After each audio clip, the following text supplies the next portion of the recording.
കേരള ചരിത്രത്തിൽ ഇത്രത്തോളം ഗുരുതരമായ ക്രൂരമായ ഒരു പീഡന പരമ്പര നടന്നിട്ടില്ല. ഒന്നിനു പുറകെ ഒന്നായി ശബ്ദിക്കുന്ന തെളിവുകൾ പുറത്തു വന്നിട്ടും ഒറ്റ ആറ്റിറ്റ്യൂഡായിരുന്നു ആ നേതാവിന്. Who cares? ജനപ്രതിനിധിയായ രാഹുൽ മാങ്കൂട്ടത്തിലിന്റെ നിലപാടതായിരുന്നു. നിയമ സംവിധാനത്തിന് മുന്നിൽ എന്തെങ്കിലും പരാതിയുണ്ടോ എന്നതായിരുന്നു ചോദ്യം. ഇന്ന് ആ പരാതി മുഖ്യമന്ത്രിക്ക് മുന്നിലെത്തി. ആ പരാതി വന്ന വഴികൾ ഒന്ന് പരിശോധിച്ചു വരണം. കേരളം ഞെട്ടും.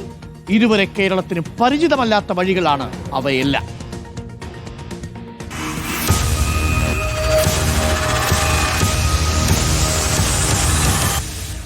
ജനപ്രതിനിധി എന്ന മേലങ്കി അണിഞ്ഞ രാഹുൽ മാങ്കൂട്ടത്തിൽ എന്ന വേട്ടക്കാരന്റെ മുഖംമൂടിയാണ് ശബ്ദിക്കുന്ന തെളിവുകളിലൂടെ ആദ്യം അഴിഞ്ഞു വീണത്. സോഷ്യൽ മീഡിയയിൽ പ്രതി ആരെന്ന് പറയാതെ തുടക്കമിട്ട ആരോപണ പെരുമഴയുടെ ഉന്നം അന്നേ രാഹുലിലേക്ക് നീണ്ടിരുന്നു. പരിഹാസ ചിരിയോടെ ഒന്നിനെയും കൂസാതെ അതുമായി ബന്ധപ്പെട്ട ചോദ്യങ്ങളോട് അയാൾ ഇങ്ങനെ പ്രതികരിച്ചു.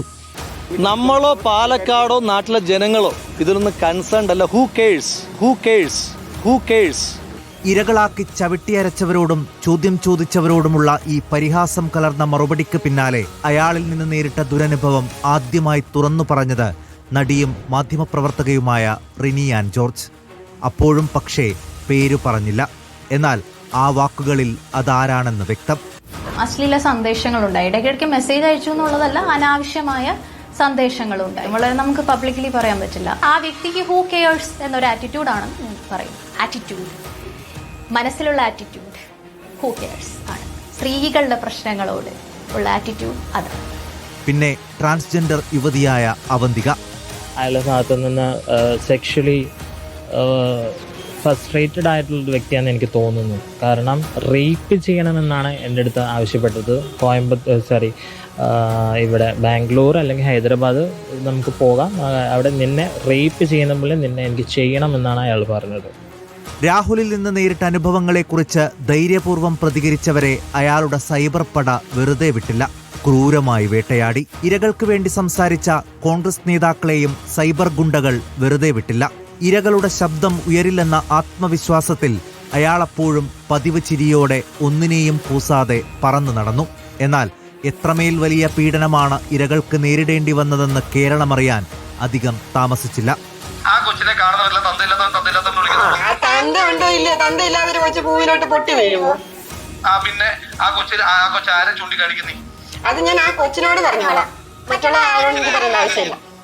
ആ കൊച്ചിനെ ആരെ ചൂണ്ടിക്കാണിക്കും? അതെന്നെ ചൂണ്ടിക്കാണിക്കും. പിന്നെ അല്ലാണ്ട് വേറെ ആരും ചൂണ്ടിക്കാണിക്കാനാണ് എനിക്കിരിക്കുന്നത്.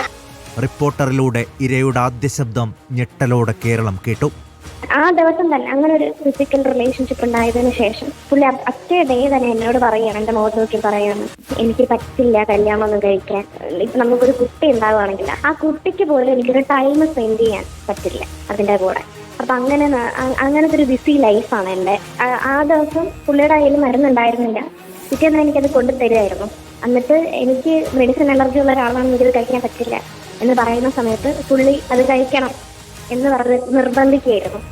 എല്ലാം വ്യാജമെന്ന് രാഹുൽ പ്രതിരോധം തീർക്കുമ്പോഴേക്കും ഒന്നിനു പിറകെ ഒന്നായി വീണ്ടും ശബ്ദ സംഭാഷണങ്ങൾ, വാട്സാപ്പ്, ടെലിഗ്രാം ചാറ്റുകൾ, ഗർഭചിത്രം ചെയ്യാനുള്ള ഭീഷണി. ഒരു പെൺകുട്ടിയോടല്ല, പലർക്കും അയച്ച അശ്ലീല സന്ദേശങ്ങളുടെ സ്ക്രീൻഷോട്ടുകളും ഒന്നിനു പിറകെ ഒന്നായി വന്നു. പിന്നീട് പലനാൾ വീട്ടിലൊതുങ്ങിയ നേതാവ് പിന്നെ ആരും പരാതി നൽകിയില്ലല്ലോ എന്ന കവചവുമായി വീണ്ടും സജീവമാകാൻ ശ്രമം തുടങ്ങി.